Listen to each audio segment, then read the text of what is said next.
네, 첫 코너 이항영의 뉴욕 앤 서울입니다. 이항영 전문위원 연결해서 현장의 목소리 듣겠습니다. 위원님 안녕하십니까?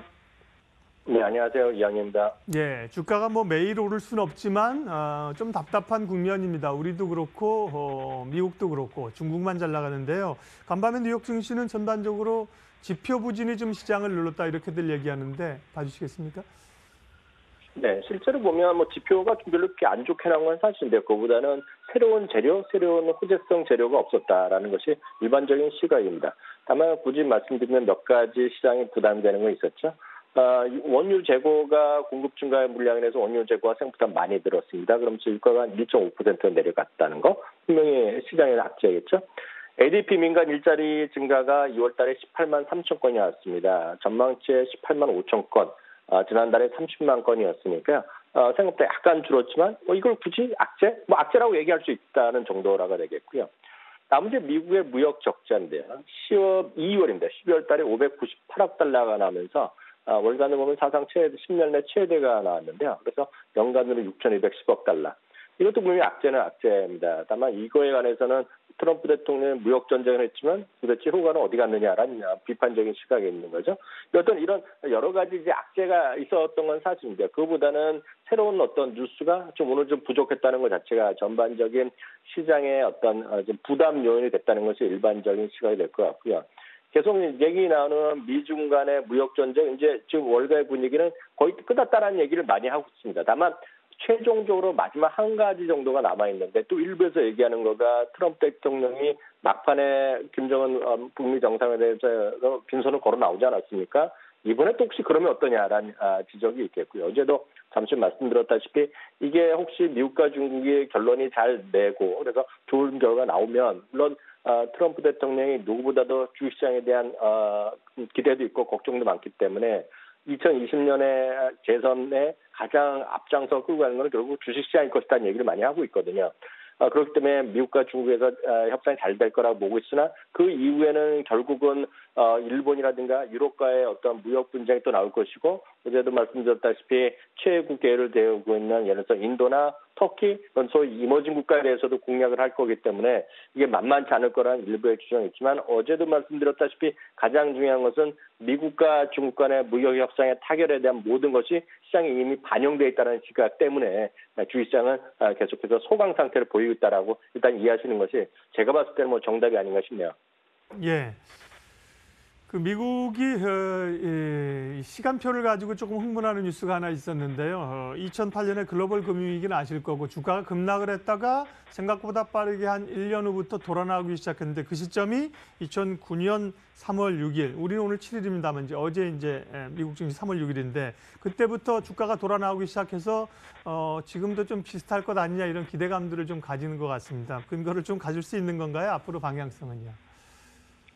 네, 맞습니다. 미국 사람들은 워낙 통계를 좋아하기 때문에 그런 걸 따지는 사람이 많이 있는 거죠. 얘기 나왔던 대로 리만 사태에 따른 주가가 2008년에 주가 급락하는 시점이었고요. 그러면서 최저점이 2009년, 정확하게 장중으로 보면 2009년 3월 6일, 그러니까 지금보다 딱 10년 전이었고요. 그 당시에 포인트가 우리가 이제 일부에서 6자를 별로 안 좋아하는 분이 있는데요. 666포인트였습니다. S&P 500. 그러니까 666포인트가 그 2009년 3월 6일 장중 최저가였고요. 그럼 종가상 최저자는 한 그거보다 3일 목요일 날이었는데 그 당시가요. 3월 6일, 3월 9일 676포인트가 저점이었습니다. 어쨌든 그때부터 해갖고 작년 말까지 해서 소위 불마켓이 강세장이 계속되면서 싱그럽되었던 거 아닙니까? 그래서 지금까지 나온 시장이 얼마나 올라갔냐. 약간 뭐 뜬금없이 수학일 것 같지만 그만큼 장기 투자의 어떤 매력 이런 것이 오늘 그런 논쟁이 많이 있는데요. 지금까지 S&P 500은 정확하게 312%가 올라갔습니다. 그러면 50년 동안 연평균 몇 퍼센트가 올라가냐면 연평균 17.6%가 올라갔는데요. 최근의 10년은 1950년 이후에 연평균 10.2%에 비하면 훨씬 많이 올랐고 그것은 역설적으로 보면 2009년에 주가가 2008년에 급락이 있었기 때문에 조금 더 많은 숫자가 보였다고 보셔야 되겠는데요. 그럴 때마다 더 얘기하는 것은 몇백 퍼센트 감이 안 오기 때문에 그냥 돈으로 얘기하는 것이 훨씬 더 시청자분들 이해하시기에 쉬울 것 같습니다. S&P 500이요. $1,000 그 당시에 투자했으면 지금 $4,000 정도 됐고요. 아시겠지만 모든 지수에는 배당금 별도입니다. 그래서 배당금을 재투자했으면 한 5천 달러 정도 되었을 거라는 얘기를 하고 있습니다. 그만큼 주가는 거의 뭐 400%까지 올라갔다라고 보셔야 되겠는데요. 그럼 그 와중에 제일 많이 오른 것이 뭐냐? 사실 저도 이걸 보고 깜짝 놀랐는데요. 저는 당연히 넷플릭스가 무슨 6, 7천% 올랐다는 얘기를 많이 했기 때문에 넷플릭스가 제일 많이 오른 줄 알았는데요. 그게 아니었습니다. 넷플릭스가 6,397%, 그러니까 이게 뭐 600% 이상 올라간 거 아닙니까? 그렇지만 그게 아니라 얼타 뷰티라고 해서요. 아시는 분 계시겠지만 미국의 대표적인 화장품 유통, 미용까지 같이 하는 체인망이 있습니다. 그 회사가 무려 7,250% 올라갔고요. 그리고 아비오메드라는 회사는 여러분은 잘 의료계에 계신 분이 이 회사를 다 압니다. 뭐냐면 인공심장이라든가 인공 임플란트 그런 거 시술에 그걸 만드는 회사인데요. 그 회사 6,700% 올라갔고요. 그밖에 유나이티드 렌탈 그리고 인사이트는 이제 바이오 제약인데요. 이런 쪽이 4,000% 넘는 이런 것들이 올라갔고요. 우리가 많이 아는 애플, 보잉, 비자 이런 것들은 앞서 말씀드린 이런 8개에 비해서는 오히려 소박하죠. 1,200%, 1,300%밖에 못 올라갔으니까 소박한 성공을 보여주었습니다. 다만 이 말씀드린 모든 것이 S&P 500, 그래서 500대 대기업만 말씀드리는 건데요.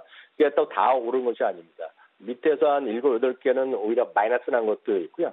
마이너스 난 것 중에 아마 대부분이 제일 아실 만한 것은 금광 갖고 있는 뉴먼 마이닝은 오히려 10년 동안 마이너스 8.6%가 났고요. 엑소모빌 한때 미국뿐만 아니라 전 세계에서 시가총액 1위였던 엑소모빌은 10.4%에 오르겠습니다. 그러니까 10년 동안 오른 게 없다는 얘기죠. AT&T도 불과 40% 올라갔고요.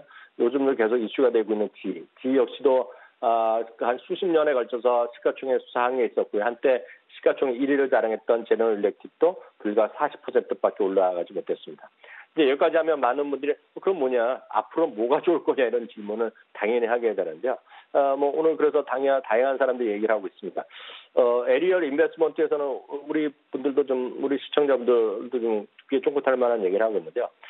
미국도 많이 올랐지만 미국에 비해서는 지금 상대적으로 해외 주식이 덜 올랐다는 거죠. 그러면서 대표적인 것이 2007년 고점 대비 이머징 마켓이 아직 그거보다 아래에 있다는 것이 되겠고요. 그래프를 하나 준비해봤는데 제일 밑에 있는 거가 뭐냐면 MSCI 선진국, 그러니까 선진국 21개국의 지수로 만드는 것이 EAFE라는 게 있는데요. 이 두 개는 2007년 고점을 아직 못 갔다는 얘기입니다. 그래서 미국 사람 입장에서 보면 해외 주식을 좀 늘려라 얘기를 하는 주장이 있습니다. 그래서 그런 것도 흥미로운데요. 반면에 바클레이즈는 또 무슨 얘기냐, 말도 안 되는 소리 하지 말라는 얘기하고 있습니다. 여전히 미국의 경제 가장 좋다는 얘기를 하고 있습니다. 그렇기 때문에 미국을 계속해서 더 많이 사야 된다는 얘기하고 있는데요. 그래서 오늘 배런스 같은 데서 내린 결론이 그럼 뭐냐 하는 거를 결국 제 그래프에서 보여드린 것 중에 두 번째 MSCI ACWI라는 것이 있는데 이것은 전 세계 주시장을 한 번에 하는 겁니다. ACWI라는 심벌인데요. 그것은 결론은 뭐냐면 결국 분산 투자가 핵심이다라는 것을 오늘 여기서도 설명이 가능하다 이렇게 말씀드릴 수 있겠습니다.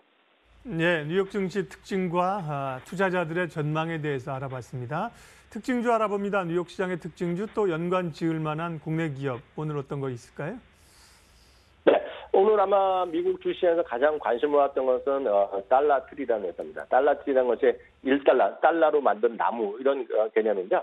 이게 어떤 거라 보면 우리나라로 보면 딱 쉽게 얘기하면 다이소 같은 회사죠. 그러니까 대부분의 제품이 1달러, 많아봤자 5달러 이하의 싼 제품을, 그러니까 저렴한 제품들을 많이 파는 회사가 되겠는데요.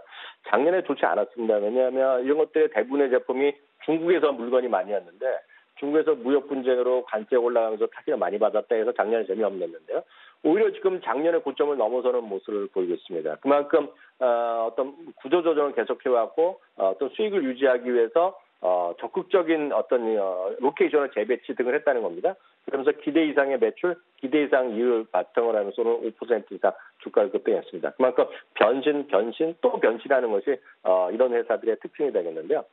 상대적으로 우리나라에서는 물론 이런 거 똑같은 것은 뭐 다이소 이런 것밖에 없는데 이게 뭐 아직 아니니까 상장이 아니니까 우리가 굳이 유통에서 따져보면 상대적으로 부진함을 계속하고 있는 것이 대형마트 쪽입니다. 그래서 오늘 대형마트의 대표적인 이마트를 소개해드리겠는데요.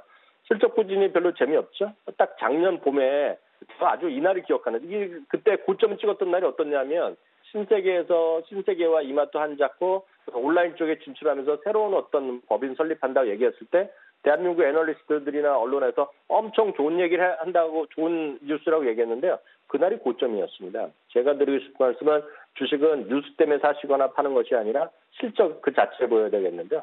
지금 이마트뿐만 아니라 롯데에서도 그리고 어디나 온라인 쪽에 집중하자 그러는데 그러다 보니 경쟁이 격화되고 있다는 거죠. 그만큼 시장은 여전히 실적이 부담될 수밖에 없겠고요. 여전히 기술적 매매는 충분하다 이렇게 말씀드리고 싶네요. 네, 목요일 뉴욕앤서울 이항영 전문위원 함께 말씀 나눴습니다. 위원님 잘 들었습니다. 감사합니다.